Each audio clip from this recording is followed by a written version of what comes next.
everybody, Racecrafter here, and welcome to a new Minecraft tutorial showcase video for the Bedrock edition.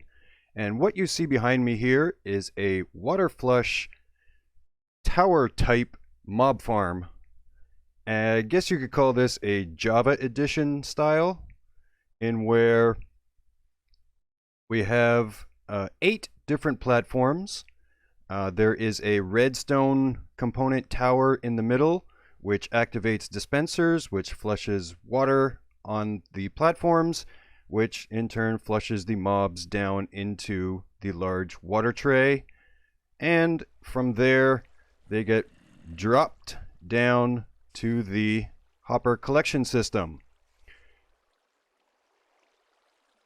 This redstone is actually very simple. It is just a simple etho hopper clock with a sticky piston that pushes a block underneath an observer, and the tower goes observer, block, torch, observer, block, torch, all the way up. And by doing it in this configuration, each platform is only 2 blocks height, so nothing will spawn that is larger than 2 blocks. And like I said, it goes 8 platforms tall. It can be higher, it can be less. I just chose 8 as a number, no rhyme or reason for that. A lot of what you see here is decorative as far as the build goes. These essential parts are obviously the redstone tower in the middle, which is a 5x5 square. You'll need the platforms, you'll need the water tray here, and the drop chute. Well, actually, you don't even really need the drop chute. But you will need the hoppers and some kind of collection system at the bottom. I tend to like to build form into my function of farms, so they look cool. But a lot of this, like I said, is decorative and is not essential to the farm whatsoever. It will need a roof on it to be able to be active 24/7. And the roof is 10 blocks wider than the spawning platforms are. So you definitely want at least 10 blocks wide to keep the farm in total darkness during the day, so that it will continue to work 24/7. Like I said, a lot of this, like this part here, not essential. It does not have to be enclosed. The drop chute doesn't even need to exist. It can just be air. You probably want to extend the hoppers, maybe 1 or 2 extra, just to collect everything, make sure nothing kind of hangs on the edge or gets spilled over the edge and you miss something. It is a large build, not gonna lie, but I like the design. I think overall it just looks super cool, and it works really well. Now, I've designed this farm as strictly an AFK drop 'em and collect 'em type farm, but essentially anything below this bottom platform, all this stuff down here, completely open to interpretation. You can redesign this, come up with something completely on your own, and make it unique and make it your own. Now, obviously, this is a long drop. They really only need to drop about 3 to 4 blocks from the lowest platform, and you can reconfigure the water tray drop opening here to a 2x2 or a 3x3. You can shorten the drop chute length and turn it into an XP farm. You can do all kinds of things. I mean, you can completely eliminate this whole water tray and put magma blocks and use a hopper minecart system to collect all the drops. Completely up to you. I'm just kind of giving you, the basic tools to create a farm like this. I mean, obviously you're going to need platforms. You'll need the redstone tower for the flushing of the water and everything. But everything from down here, you can you can just do whatever you feel like. There's no right or wrong way to do it. Well, okay, there's probably a wrong way, but I think you're getting what I'm saying. So, you can make this 4 blocks, and then the drop chute could be 20 blocks, which would equal 24 blocks, which is the no spawn sphere for mobs. They will not spawn within 24 blocks of the player, and that would still keep the entire farm active, and you could be down here collecting XP while they're dropping, whacking them and collecting XP while they're dropping. So if the drop chute was just 20, then you build a little kill chamber at the 20th or 21st block, and everything would still remain active, and you would get XP, and everything would be super cool. Or, if you've already got a spawner somewhere that you've created an XP farm, or you've got a cactus farm, well, furnaces aren't really working too good for XP in Bedrock Edition yet, but, you get what I'm saying. If you already have some form of XP and you're just looking for the drops from these kind of mobs, then yeah, go for it. Just make a water tray, drop chute, collect them in the chests. Now, as far as the AFK, 25th block from the edge of the platform. Now, I chose the second platform to come back horizontally and AFK right here. So basically, you would come right to this edge tip here and count out 24. So 1, 2, 3, 4, 5, 6, 7, 8, 9, 10, 11, 12, 13, 14, 15, 16, 17, 18, 19, 20, 21, 22, 22, 23, 24, and you're standing on that 25th block. Nothing is going to spawn within this area while you're standing here anyway. So, like with the other farm, with the other farm videos that I've done, your AFK spot, you definitely want to enclose that in some kind of non-spawnable block, or at least spawn-proof it in some way so phantoms don't get you. You want to probably create a large enough area platform here to have a portal, so you do not ever load the ground down there. That will devastate the rates and efficiency of the farm if mobs are able to spawn in caves and on the ground down there below. So create, something big enough that you can put a portal here that you will never ever load that ground, and this farm will stay as efficient as possible. The other thing is you can probably AFK lower. So if you were, to create some kind of XP farm and you were down there at the 20th block, it'll work just the same. For some reason, early testing, and the lower and closer you were to the farm, so if the farm was more above you and you were down here below, you would get better rates.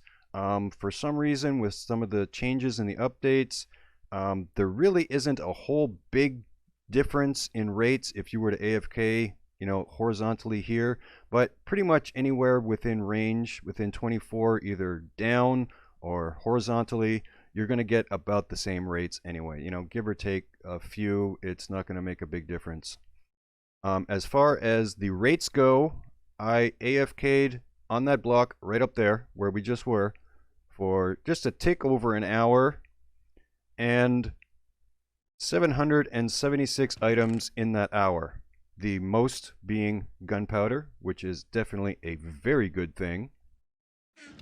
So if you were to AFK overnight for a typical 8 hours, you would get 6,208 items. Pretty decent, I would say. Pretty decent indeed. Now, just want to reiterate that realms work differently than single player worlds, and your rates are going to vary greatly. Even in single player worlds, it's all going to depend on the mob cap, how many mobs you already have in the world versus the mobs that are going to be spawning here. So these rates are very subjective, and they will not be to the number for every world. Realms work totally different, in where if there are other players online at the same time as you while you're AFK here, then the rates are going to change. They're going to slow down, and things like that. So, but it's still a very good source of drops from mobs, and definitely with having more gunpowder than any other drop, that you can't ask for better than that, especially in Bedrock Edition. So yeah, that's that. Like I said, you know, I'm just trying to provide you guys with a basic, you know, starting point, and from there you can just kind of make it your own, get creative. You know, like I said, you don't need to have a water tray. You just use magma blocks and hopper mine carts. You know, anything below here, all totally up to you how you want to do it. So here we have the breakdown of the redstone component tower, and I will show you how to make the diamond-shaped platforms. So essentially, this is the bare bones. So each white concrete block represents the platform that you see over there.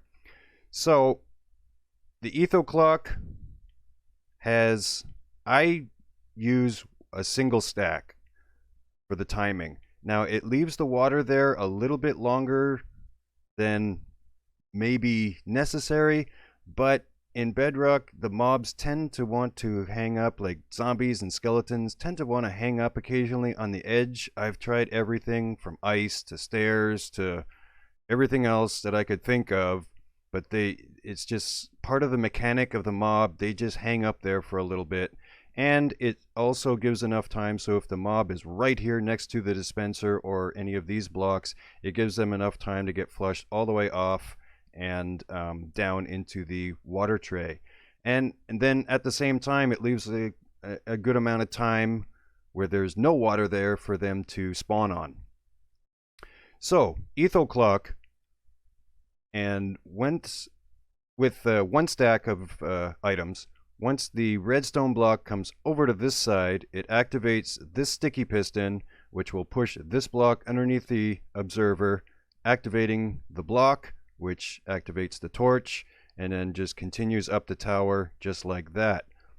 So we can simulate that by throwing a redstone block in there, and you can see in succession all the dispensers will dispense the water, and then once that timer is done, it comes back and it will grab the water back in succession again. So like I said, super simple. Now I've used repeaters here, but you can swap that out for dust. It will work just the same. I just kind of like using repeaters just in case I feel like messing with timing, so have different timing for each of the platforms for the dispensing. But you know, I probably never would use that, but you know, whatever. So like I said, you can use dust instead of the repeaters. So as far as materials go, you will need several building blocks. Doesn't matter what kind. You don't need the block of diamond. That's just for show. So if you want to use the repeaters, you would need 32 repeaters and 2 pieces of dust. If you don't want to use the repeaters and just use dust, then you would need a total of 34 pieces of dust and 0 repeaters. You would need 2 redstone comparators, 1 block of redstone, 3 sticky pistons, 8 redstone torches, 2 hoppers, 32 dispensers, 8 observers.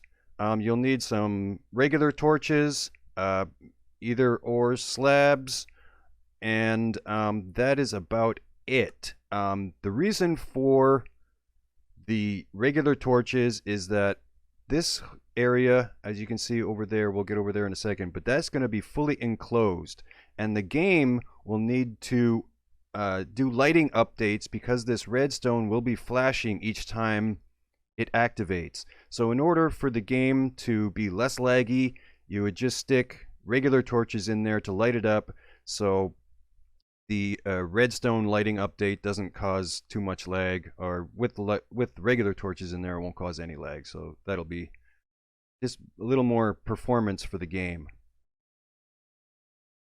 So over here is, you know, like up here, you see I just put torches around there, so when this is fully enclosed like it would be here, it's all lit up and nothing is going to cause any lag with lighting updates because the light's going to be constant.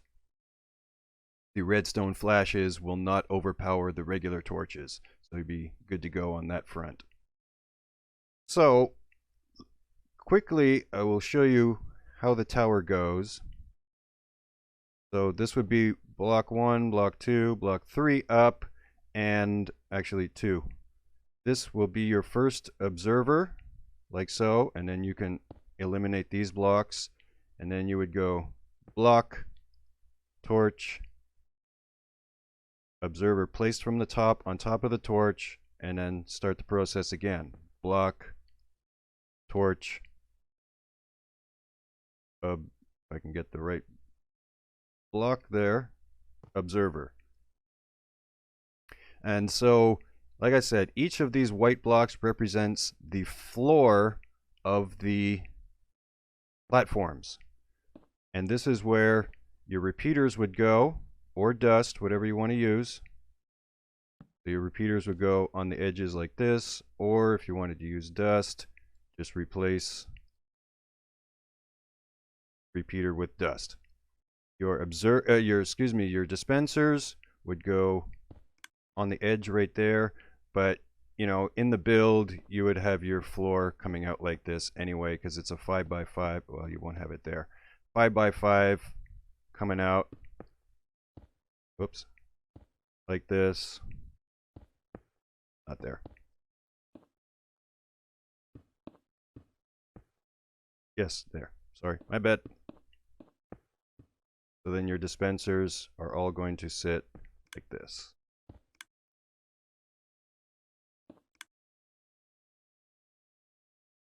So how do we get this cool diamond pattern shape for the platforms? Well, this is super simple. We know that water travels 8 blocks and stops. So starting in front of each of the dispensers, count out 8 blocks in 3 directions. So this is block 1, 2, 3, 4, 5, 6, 7, 8. And then using that same block, going the other direction, that's number 1, 2, 3, 4, 5, 6, 7, 8. Come around to the other side and do the same thing. 2, 3, 4, 5, 6, 7, 8. Then going back a block, fill that in, and then each time you go back 1 block and just keep filling that in, and you will eventually get that pattern. And then just keep doing that all the way around until you've got your full diamond shape.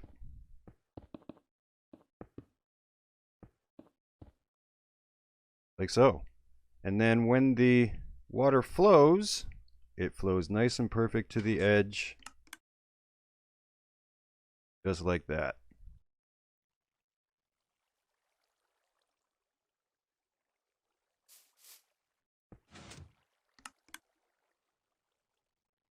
Now, as you can see down here, I've raised it up a little bit. You can, continue this tower or the torch block observer tower up as high as you want where this platform is going to go. Probably want to keep it as low as possible, just so you're not using a bunch of components for nothing really. And that is the detail on that one. So I hope this has been helpful to you. And if you need any guidance as far as anything else for the build, I'm more than happy to help you in the comments section.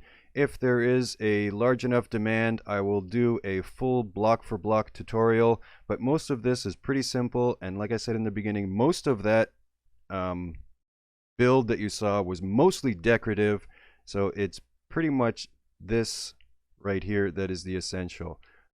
Quickly grab the smooth stone. In these 5x5, you definitely want to enclose this fully, because those torches and even just the redstone alone will cause light into the farm here. So each of these is going to be fully enclosed so that no light leaks out into or onto the platforms here, and it'll go all the way up for your 8 platforms. That is very important, and definitely you want to put those torches in there to keep that light from having to from the game to having to update any lighting inside those inside the tower there. So there it is. I hope you enjoyed the video. I hope I see some of these builds in some of your worlds.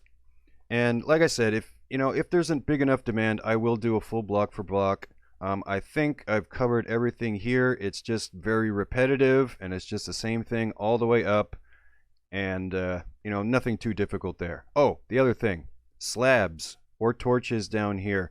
Since this here will be a floor, a platform, the spawning platform, you want to, if it's this close, well, you won't have to worry because nothing will spawn there, but you do want to kind of, I prefer using slabs just so there's no light that's able to leak around and light up the farm in any way. So any of these, this block is not needed actually.